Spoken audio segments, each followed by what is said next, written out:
Hey, it's Alex Simpson, creator of the Apex Racing Academy, iRacing World Championship driver, and team manager at Apex Racing UK.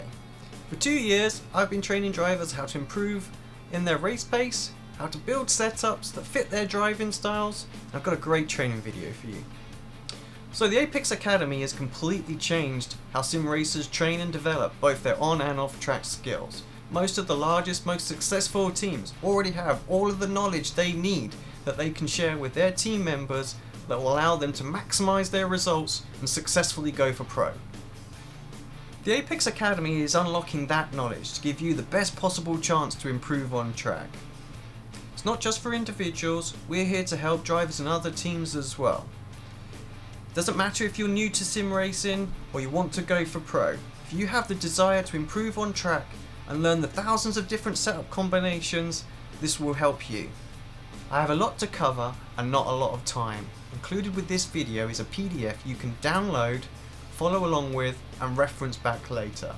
We are going to cover what the Academy means to you, the core tools every successful driver will use, the 2 non-starters, and what the Academy can do for you. I'm also going to give you a sneak peek behind the scenes, quick look at how existing drivers have used these tools to go on to achieve amazing results. The question I obviously from an Academy point of view, where do you think you would have been without, and obviously compared to where you are now? Without, I wouldn't have a pro license, wouldn't have had a WCS license. Oh, it definitely works. 100% it works. But you have to put the effort in yourself for it, of course. Like, no one's going to do it for you. No one's going to just make you, half a second or 3/4 of a second faster. You've got to put the time and effort in yourself, but there's the infrastructure around you to make sure that that can definitely happen. What's the difference in the kind of level of support you get now compared to what you were getting during the Rose Series and the IndyCar? That's a good question. It doesn't feel any different. Like, seriously. We are all here to race, have fun, and want to win. So how does a driver go about learning the skills they need to beat their rivals while not losing any of the fun? And it is possible to go for pro and not lose any of the fun. In this video, we are going to cover the core elements that successful drivers use week in and week out. These will work for you whether you are just starting out or have many years experience.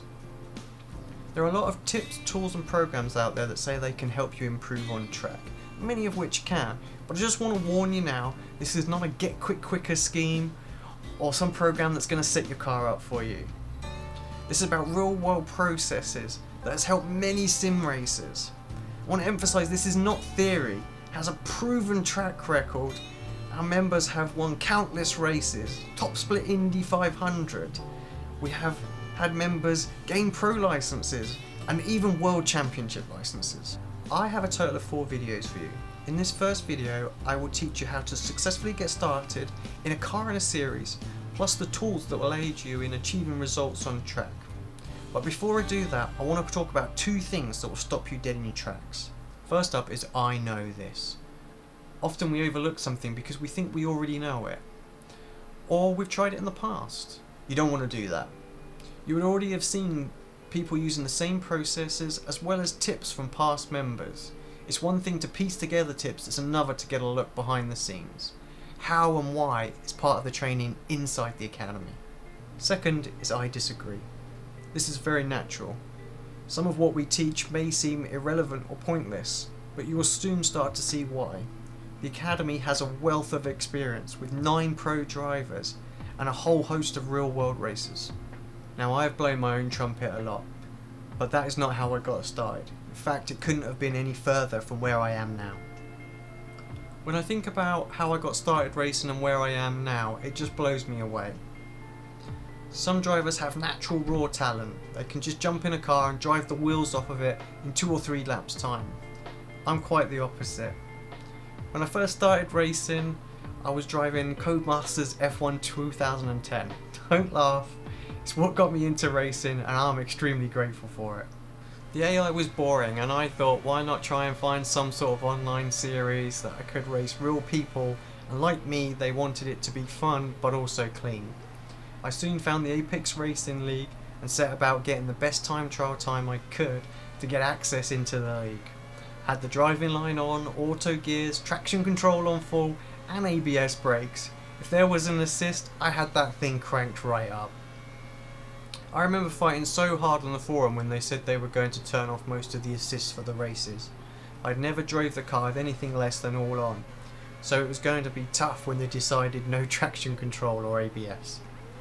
I practiced for the first few races like crazy, and I really sucked. I came so close to quitting the league. I was putting in all this time and effort practicing, and I still just kept finishing at the back.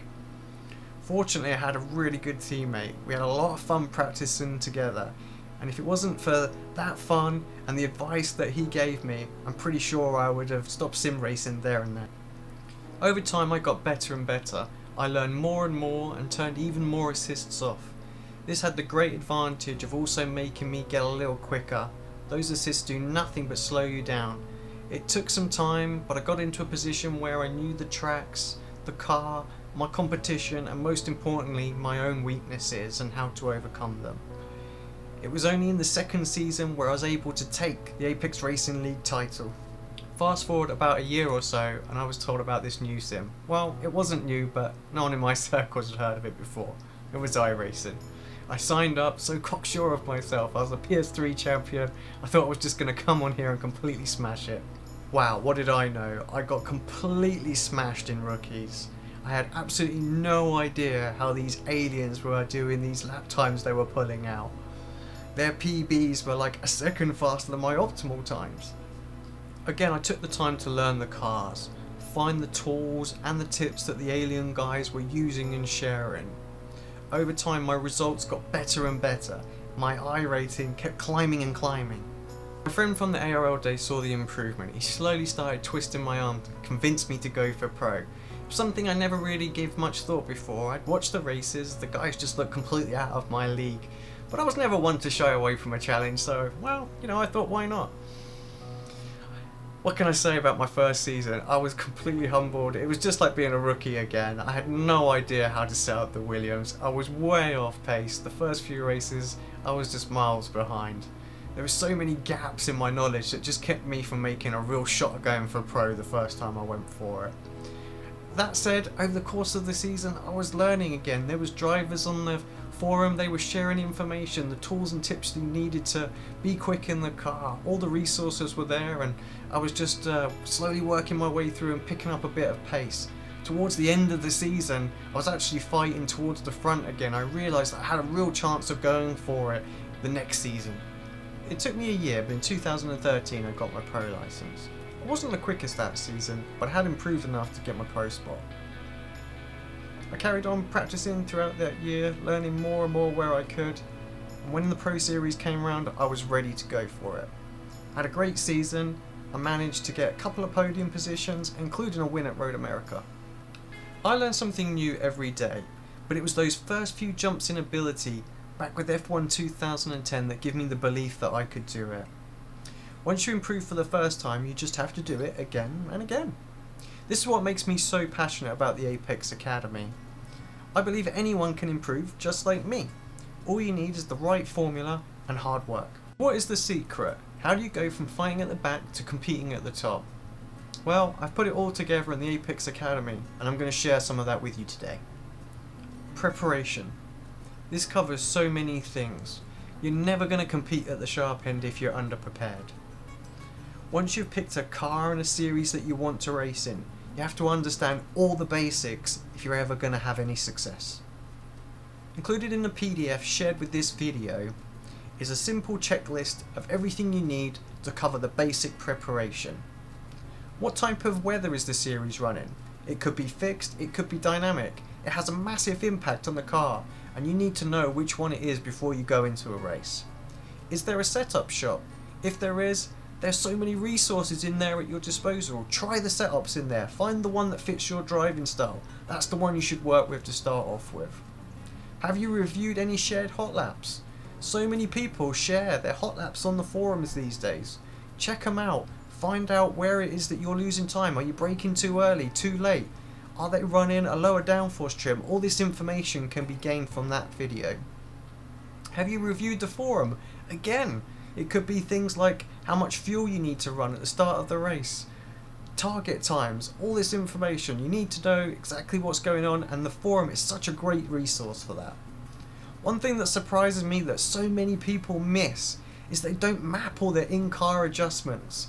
So many cars these days you can just tweak the handling a little bit with a flick of a button, but people forget to map them. Is there any overtaking aids, DRS, ERS, push to pass? Don't go into a race without mapping them. Make sure you check the car out.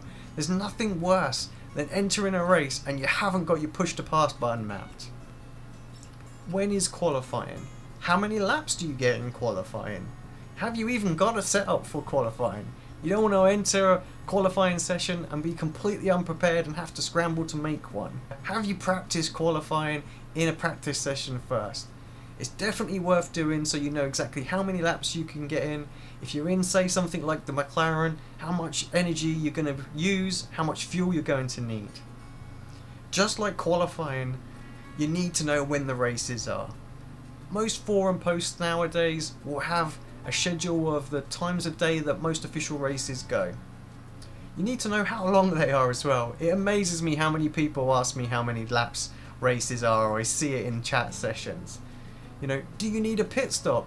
Have you reviewed previous races? You need to see what the quick guys are doing as far as strategy. Are they going to one stop it, two stop, or are they not going to do any stops? How much fuel do you need? We've all been in a session when this question has been asked, and it shocks me every time I hear it. What are the quickest race strategies? Again, review past races. So much information can be gleaned from looking at the stats to see how long it is drivers stay out before they change their tyres or come in to refuel. Have you even got yourself a race setup? This is such an absolute obvious one, but again, people just jump into sessions without a race setup and try and grab one, use a baseline. Get yourself prepared. Make sure you do a practice race run in a session. You need to know that you've got enough fuel. You don't want to be carrying an extra 10 kilos. You need to know that your tyres aren't going to get a puncture with about 5 laps to go. The second thing I want to share with you is data and telemetry. You have to use the resources that are freely available to us. Third-party applications open up so much more data and knowledge. Using these applications correctly will help you find valuable improvements not only in your own driving but also in the car's performance. There are 2 tools that I use without fail every week. The first is iSpeed. It's still the most popular driver telemetry analysis tool available for iRacing. It's completely free of charge, and the information you can gain from it is absolutely golden. The second is Motec. Finding time as a driver is one thing, but we're not just drivers, we have to be race engineers. And this tool helps you to identify what you feel in the car is wrong. Once you go through the guides, you can quickly understand what it is that's causing the problems and how you can improve the car. Just getting the preparation right and using these tools will make a big difference to your performance in the race. So, the question is, what does the Academy do for you? You'll fit into 2 categories. The first is that you've been driving the car for a while and you just want to build on your results. Well, in that case, this is perfect for you. The Academy teaches the same process our pro team follows. For years, drivers have joined our team and go on to achieve amazing results. There is no better resource that will help you achieve your goals while enjoying your racing more. Second is where you're new to the car. You've never driven it before, but you want to hit the track right on pace. Well, in that case, you're starting off just like me, and I can tell you it's absolutely possible to race the guys at the top of this series. When I look back at where I was 2011, I got all the assists turned on, I was fighting at the back, and I've come through and I'm right here on pace. It's absolutely achievable for you to be there as well. When I first started out, people were so skeptical about where I and Apex would end up. Others have tried and failed because they didn't have what they needed or they didn't stick with it. Racing is so much fun and the community is so helpful. I've been racing at the top level for 3 years and enjoying every minute of it, and you can too. I'm going to give you a key to my success and the success of every great racer in the next video. Expect that video in a week's time from today. In that video I'm also going to talk about the upcoming Apex Academy leagues for the McLaren MP430 and the Formula Renault 2.0, a completely new approach for league racing, how you can join and when you can join. While you wait, our community is very active. Join the forum by clicking the link below. Ask me some questions, I'm happy to help. Post some comments, tell me what you think. We want you as a member of our community. Battles out there at the moment. And you often feel that as well, the harder you press that button, the more you're deploying. Oh, well, that's how I feel. Don't put my finger through it, well, it's like...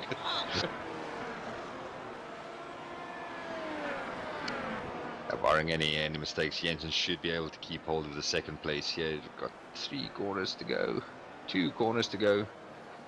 Jamie got a bit of traffic ahead of him. He won't worry about that too much. He'll slow right down. No intentions, I'd think, of going past. Comes across and takes the win. He's delighted with that. Great race. Jensen in second, followed by